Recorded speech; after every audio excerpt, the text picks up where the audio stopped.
Dans une petite ville polonaise appelée Wadowice, le 18 mai 1920, est né un enfant qui allait transformer le monde.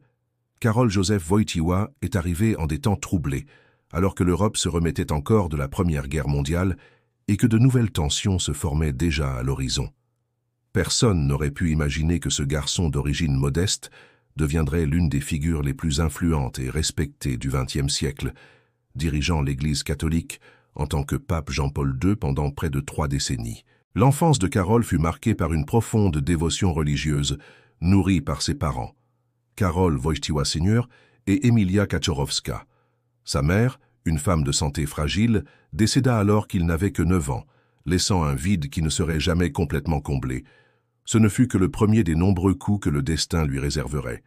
3 ans plus tard, son unique frère, Edmund, médecin dévoué, contracta la scarlatine d'un patient et mourut, laissant le jeune Karol et son père seuls. Malgré ces adversités, Karol faisait preuve d'une intelligence remarquable et d'un talent particulier pour les langues et la littérature.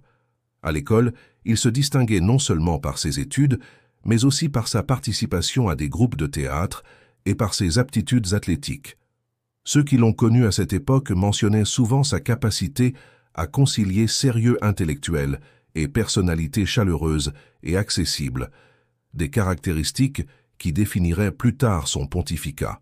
En 1938, Karol et son père déménagèrent à Cracovie, où le jeune homme entra à l'université Jagiellonne pour étudier la philologie polonaise. Sa passion pour la littérature et le théâtre semblait indiquer un avenir dans les arts. Cependant, le destin avait d'autres projets. Le 1er septembre 1939, les forces nazies envahirent la Pologne, déclenchant la Seconde Guerre mondiale et modifiant radicalement le cours de la vie de millions de personnes, y compris celle de Karol. Sous l'occupation allemande, toutes les universités furent fermées. Pour éviter la déportation vers les travaux forcés en Allemagne, Karol commença à travailler dans une carrière, puis dans une usine chimique. Ces expériences le mirent en contact direct avec la souffrance des travailleurs ordinaires et renforcèrent sa compréhension des injustices sociales, des thèmes qui seraient plus tard au cœur de ses enseignements en tant que pape. En 1941, la vie de Karol subit un autre coup dévastateur. Son père, le dernier membre vivant de sa famille immédiate, mourut d'une crise cardiaque. À 21 ans, Karol se retrouva complètement seul au monde. Des années plus tard, il avouerait « À 20 ans, j'avais déjà perdu tous ceux que j'aimais ». Cette solitude forcée semble avoir intensifié sa quête spirituelle et son engagement envers la foi catholique. C'est durant cette période sombre que Karol commença à ressentir un appel à la prêtrise. En octobre 1942, en pleine occupation nazie, il s'adressa à l'archevêque de Cracovie, Adam Stefan Sapieha, et exprima son désir de devenir prêtre. Cette décision n'était pas seulement un acte de foi, mais aussi un acte de résistance culturelle, car les nazis tentaient systématiquement de détruire l'identité polonaise et ses institutions religieuses. Karol entama ses études théologiques dans un séminaire clandestin risquant sa propre vie. Les séminaristes se réunissaient secrètement, souvent dans des caves ou des lieux isolés, toujours sous la menace d'être découverts par les autorités allemandes. Cette période de formation dans des conditions extrêmes façonna profondément sa vision du monde et sa compréhension du rôle de l'Église en temps de crise. Après la libération de la Pologne en 1945, Karol put poursuivre ouvertement ses études théologiques. Le 1er novembre 1946, il fut ordonné prêtre par le cardinal Sapieha. Sa première messe fut célébrée dans la crypte de Saint-Léonard, à la cathédrale du Wawel, un lieu d'une profonde signification historique pour la Pologne. Peu après son ordination, le père Wojtyła fut envoyé à Rome pour poursuivre ses études à l'université pontificale Saint-Thomas d'Aquin. À Rome, il approfondit ses connaissances théologiques et philosophiques, se spécialisant dans la pensée de saint Jean de la Croix, sur lequel il écrivit sa thèse de doctorat. Cette période lui permit également de témoigner de l'universalité de l'Église et de développer une vision plus large du catholicisme au-delà des frontières polonaises. Après avoir terminé ses études en 1948, il retourna en Pologne, désormais sous domination communiste. Le jeune prêtre commença son ministère dans des paroisses rurales avant d'être désigné pour travailler avec des étudiants universitaires à Cracovie. Son charisme et sa capacité à se connecter avec les jeunes le rendirent rapidement populaire. Il organisait des retraites, des voyages de ski et des excursions en kayak, combinant activités récréatives et discussions profondes sur la foi et la philosophie. Beaucoup de ces jeunes restèrent en contact avec lui tout au long de leur vie, formant un cercle d'amitié qui persisterait même après son élévation à la papauté. Parallèlement à son travail pastoral, le père Wojtyła poursuivit ses études académiques. En 1954, il acheva une seconde thèse de doctorat à l'Université catholique de Lublin, où il devint par la suite professeur d'éthique. Ses écrits philosophiques de cette période témoignaient déjà d'une préoccupation centrale pour la dignité de la personne humaine et d'une critique tant de l'individualisme capitaliste que du collectivisme marxiste, des thèmes qui seraient récurrents dans son futur magistère papal. L'ascension de Karol Wojtyła dans la hiérarchie ecclésiastique fut extraordinairement rapide. Le 4 juillet 1958, à 38 ans, il fut nommé évêque auxiliaire de Cracovie par le pape Pie XII, devenant le plus jeune évêque de Pologne. Sa consécration épiscopale eut lieu le 28 septembre de la même année à la cathédrale du Wawel. Comme devise épiscopale, il choisit « Totus tuus », tout à toi, exprimant sa profonde dévotion mariale. Entre 1962 et 1965, l'évêque Wojtyła participa activement au Concile Vatican II, contribuant de manière significative à d'importants documents comme Gaudium et Spes, Constitution pastorale sur l'Église dans le monde de ce temps, et Dignitatis Humanae, Déclaration sur la liberté religieuse. Sa participation au Concile révéla non seulement sa sophistication théologique, mais aussi sa capacité à articuler une vision de l'Église en dialogue avec le monde moderne sans compromettre les principes doctrinaux fondamentaux. Le 13 janvier 1964, il fut nommé archevêque de Cracovie par le pape Paul VI. Dans cette position, il affronta constamment le régime communiste, défendant les droits de l'Église et la liberté religieuse. Sa stratégie n'était pas de confrontation directe, mais de résistance persistante et d'affirmation de l'identité culturelle et religieuse polonaise. Il lutta inlassablement pour la construction de nouvelles églises, faisant souvent face à des obstacles bureaucratiques imposés par le gouvernement. Le 26 juin 1967, Paul VI l'éleva au Collège des cardinaux. En tant que cardinal, Wojtyła continua d'impressionner ses pairs par sa combinaison unique de profondeur intellectuelle, de vigueur pastorale et de courage face à l'oppression politique. Il voyagea extensivement, représentant l'Église polonaise dans divers pays et établissant des connexions internationales qui s'avéreraient précieuses plus tard. L'année 1978 apporta des changements dramatiques pour l'Église catholique. Le 6 août, le pape Paul VI décéda après un pontificat de 15 ans. Le Collège des cardinaux élut le cardinal Albino Luciani comme son successeur, qui adopta le nom de Jean-Paul Ier. Cependant, son pontificat ne dura que 33 jours, l'un des plus courts de l'histoire. Le 28 septembre, Jean-Paul Ier fut retrouvé mort dans ses appartements, victime d'une crise cardiaque selon le Vatican. Un nouveau conclave fut convoqué, et le 16 octobre 1978, après 8 scrutins, le cardinal Karol Wojtyła fut élu pape, adoptant le nom de Jean-Paul II en hommage à son prédécesseur.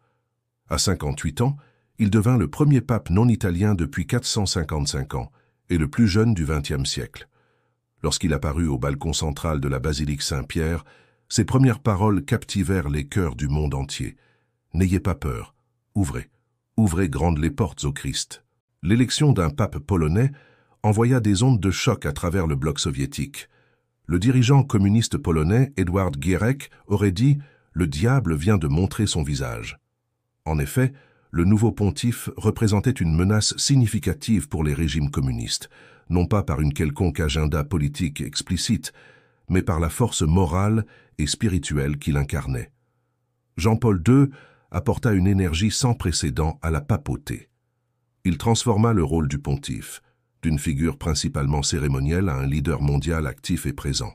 Durant sa première année en tant que pape, il visita la République dominicaine, le Mexique, les Bahamas, la Pologne, l'Irlande, les États-Unis et la Turquie. Sa première visite dans sa Pologne natale, en juin 1979, attira d'énormes foules et est souvent cité comme un catalyseur crucial pour l'émergence du mouvement Solidarité qui contribuerait éventuellement à la chute du communisme dans le pays. Le style pastoral de Jean-Paul II était marqué par une extraordinaire capacité à se connecter avec des personnes de tous âges et origines. Il possédait un charisme naturel et une présence magnétique qui transcendait les barrières linguistiques et culturelles. Ses voyages apostoliques devinrent des événements de masse, attirant des millions de personnes. Durant son pontificat, il visita 129 pays, parcourant plus de 1,2 million de kilomètres, l'équivalent de 29 fois le tour de la Terre, ou 3 voyages vers la Lune. Cependant, tout n'était pas célébration et foules enthousiastes. Le 13 mai 1981, alors qu'il circulait sur la place Saint-Pierre dans sa papamobile ouverte, Jean-Paul II fut touché par 2 balles tirées par le Turc Mehmet Ali Aka. Les balles perforèrent son abdomen, blessant gravement l'intestin et causant une perte de sang significative. Le pape fut immédiatement transporté à l'hôpital Gemelli, où il subit une chirurgie d'urgence de 5 heures. La date de l'attentat, le 13 mai, coïncidait avec l'anniversaire de la première apparition de Notre-Dame à Fatima, au Portugal, en 1917. Jean-Paul II, qui avait une profonde dévotion mariale, attribua sa survie à l'intervention directe de la Vierge Marie. Une main a tiré et une autre main a guidé la balle, déclara-t-il par la suite. 1 an après l'attentat, le pape visita Fatima pour remercier de sa guérison et déposa la balle qu'il avait touchée dans la couronne de la statue de Notre-Dame. La signification de cet événement va au-delà du miracle personnel de survie. Pour de nombreux fidèles et théologiens, l'attentat et sa connexion avec Fatima acquirent des dimensions prophétiques. Les apparitions de Fatima incluaient le soi-disant « troisième secret », que beaucoup interprétèrent comme une prévision de l'attentat contre l'évêque vêtu de blanc. Cette connexion renforça la conviction de Jean-Paul II quant à son rôle providentiel dans l'histoire contemporaine. Après sa guérison, le pape poursuivit son ministère avec une vigueur renouvelée, bien qu'il n'ait jamais complètement retrouvé sa santé antérieure. L'attentat marqua le début d'une série de problèmes médicaux qui l'accompagneraient pour le reste de sa vie. Néanmoins, sa détermination à accomplir sa mission papale demeura inébranlable. Le pontificat de Jean-Paul II fut caractérisé par un équilibre entre conservatisme doctrinal et progressisme social. Sur les questions de morale sexuelle, de bioéthique et de discipline ecclésiastique, il maintint fermement les enseignements traditionnels de l'Église. Il réaffirma l'interdiction de la contraception artificielle, s'opposa à l'avortement et à l'euthanasie, défendit le célibat sacerdotal et rejeta l'ordination des femmes. Ces positions le mirent souvent en conflit avec les tendances sécularisantes des sociétés occidentales. D'autre part, sur les questions sociales et politiques, Jean-Paul II adopta souvent des positions qui défiaient les catégorisations simplistes de conservateurs ou progressistes. Il critiqua tant le capitalisme effréné que le communisme athée. Il condamna la course aux armements nucléaires et s'opposa véhémentement à la guerre d'Irak en 2003. Il fut un défenseur infatigable des droits humains, de la dignité des travailleurs et de la solidarité avec les pauvres et les marginalisés. Son encyclique Laborem Exercens, 1981, articula une vision du travail humain, qui critiquait tant le marxisme que le capitalisme de laisser-faire. Dans Sollicitudo Rei Socialis, 1987, et Centesimus Annus, 1991, il développa la doctrine sociale catholique, soulignant l'option préférentielle pour les pauvres et la nécessité de structures économiques plus justes. Ces encycliques consolidèrent sa réputation de critique morale, tant du communisme soviétique que du capitalisme occidental dérégulé. Un aspect distinctif du pontificat de Jean-Paul II fut son engagement envers le dialogue interreligieux. En 1986, il convoqua des leaders de diverses religions pour une rencontre de prière pour la paix à Assise, en Italie, un geste sans précédent dans l'histoire papale. En 2000, lors de son pèlerinage en Terre Sainte, il visita le mur des Lamentations à Jérusalem et laissa une note demandant pardon pour les péchés commis contre le peuple juif tout au long de l'histoire. Il fut le premier pape à visiter une synagogue, Rome 1986, et une mosquée, Damas 2001. Simultanément, Jean-Paul II œuvra inlassablement pour l'unité chrétienne. Il chercha à améliorer les relations avec les églises orthodoxes, particulièrement l'Église orthodoxe russe, bien que des tensions persistantes aient limité les progrès dans ce domaine. Avec les communautés protestantes, il promut des dialogues théologiques qui aboutirent à des déclarations conjointes significatives. particulièrement sur la doctrine de la justification avec la Fédération luthérienne mondiale. La chute du mur de Berlin en 1989 et l'effondrement subséquent du communisme en Europe de l'Est sont souvent associés à l'influence de Jean-Paul II. Bien qu'il soit simpliste d'attribuer ces changements historiques exclusivement à son action, il est indéniable que son soutien moral au mouvement Solidarité en Pologne et sa critique constante des régimes totalitaires ont contribué significativement aux transformations politiques dans la région. Le dirigeant soviétique Mikhaïl Gorbatchev reconnut ce rôle, affirmant que tout ce qui s'est passé en Europe de l'Est ces dernières années aurait été impossible sans la présence de ce pape. En entrant dans le nouveau millénaire, Jean-Paul II guida l'Église dans un processus de réflexion historique et de purification de la mémoire. Le 12 mars 2000, lors d'une liturgie solennelle à la basilique Saint-Pierre, il demanda pardon pour les péchés commis par des membres de l'Église tout au long de l'histoire, incluant l'intolérance religieuse, les injustices envers les Juifs, les femmes et les peuples indigènes, et les abus de pouvoir. Ce mea culpa historique fut l'un des moments les plus significatifs et controversés de son pontificat. Les dernières années de Jean-Paul II furent marquées par un déclin physique progressif. En 1992, on lui diagnostiqua la maladie de Parkinson qui affecta graduellement sa mobilité et sa parole. En 1994, il subit une chute qui résulta en le remplacement de son fémur par une prothèse. Dans les années suivantes, il passa par plusieurs chirurgies et hospitalisations.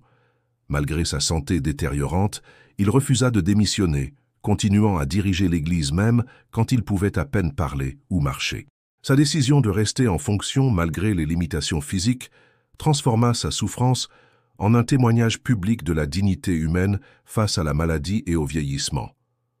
Pour des millions de personnes, l'image du pape vieillissant et malade, mais déterminé à accomplir sa mission jusqu'à la fin, devint un puissant symbole de persévérance et de foi. Comme il le dit lui-même, le pape doit souffrir. Le pape doit souffrir pour tous, pour que le monde voie qu'il existe un évangile supérieur, l'évangile de la souffrance. Le 2 avril 2005, après plusieurs jours d'agonie publique, Jean-Paul II décéda dans ses appartements au Vatican. Ses dernières paroles audibles furent « Laissez-moi aller à la maison du Père ».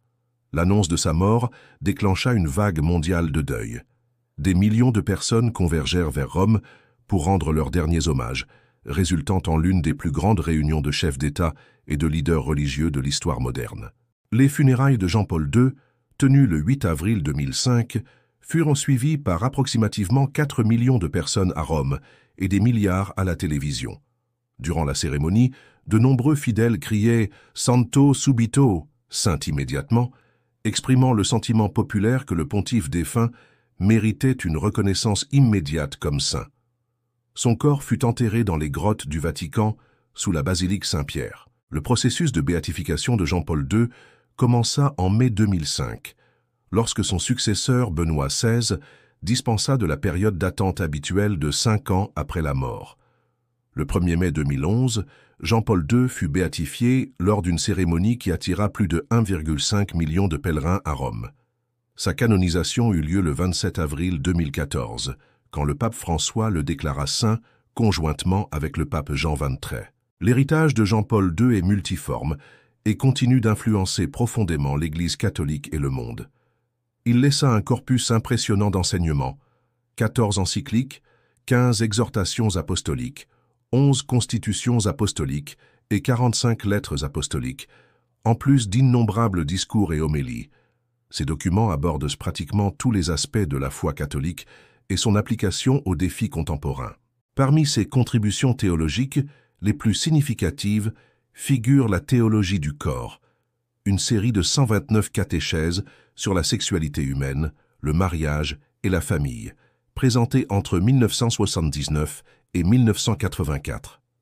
Ces réflexions offrirent une vision positive et profonde de la sexualité humaine comme expression de l'amour divin, contrastant tant avec le puritanisme qu'avec la permissivité sexuelle. Jean-Paul II laissa également une marque indélébile sur la structure institutionnelle de l'Église. Durant son pontificat, il promulgua un nouveau code de droit canonique, 1983, et un code des canons des Églises orientales, 1990, actualisant la législation ecclésiastique. Il publia le Catéchisme de l'Église catholique, 1992, la première mise à jour complète du catéchisme en plus de 400 ans.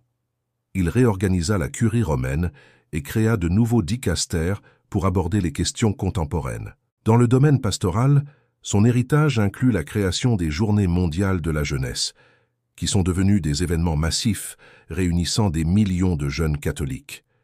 Il établit la célébration annuelle de la Journée mondiale des malades et institua la Journée mondiale de la paix. Durant son pontificat, il canonisa 482 saints et béatifia 1338 personnes, plus que tous ses prédécesseurs combinés durant les 5 siècles précédents. L'influence de Jean-Paul II s'étendit bien au-delà des frontières de l'Église catholique. Sa défense inlassable de la dignité humaine et des droits fondamentaux, sa critique des systèmes totalitaires, son rôle dans la chute du communisme européen et ses efforts pour le dialogue interreligieux façonnèrent significativement l'histoire récente. Même ceux qui désapprouvaient ses positions sur des questions spécifiques reconnaissaient sa stature morale et son engagement pour la paix et la justice. Cependant, son pontificat ne fut pas exempt de controverses et de critiques. Certains considéraient son approche de l'autorité ecclésiastique comme excessivement centralisée, limitant le développement d'églises locales culturellement diverses. D'autres questionnaient sa gestion des scandales d'abus sexuels qui commencèrent à émerger durant son papauté, arguant que sa réponse fut inadéquate face à la gravité du problème. Malgré ces critiques, Jean-Paul II est largement reconnu comme l'une des figures les plus influentes du XXe siècle, un leader spirituel qui transcenda les frontières religieuses pour devenir une voix morale globale. Sa vie extraordinaire, depuis l'enfance marquée par des pertes personnelles et les horreurs de la guerre jusqu'à son ascension au trône de Pierre et son impact mondial, continue d'inspirer des millions de personnes. L'histoire de Karol Wojtyła, le garçon de Wadowice qui devint le pape Jean-Paul II, est un témoignage de la capacité humaine à transformer la souffrance en compassion, l'adversité en dessein et la foi en action. Son héritage demeure vivant non seulement dans les documents officiels et les structures institutionnelles qu'il a laissées, mais dans les cœurs et les esprits de ceux dont les vies ont été touchées par son témoignage de courage, de foi et d'amour inébranlable pour l'humanité. Alors que le monde continue d'évoluer et de faire face à de nouveaux défis, les paroles qui ont défini le début de son pontificat, « N'ayez pas peur », résonnent comme un appel intemporel à l'espoir et au courage face à l'incertitude. L'énigme du Vatican, personnifiée dans la figure de Jean-Paul II, continue de nous inviter à une réflexion plus profonde sur le sens de l'existence humaine et le rôle de la foi dans un monde en constante transformation.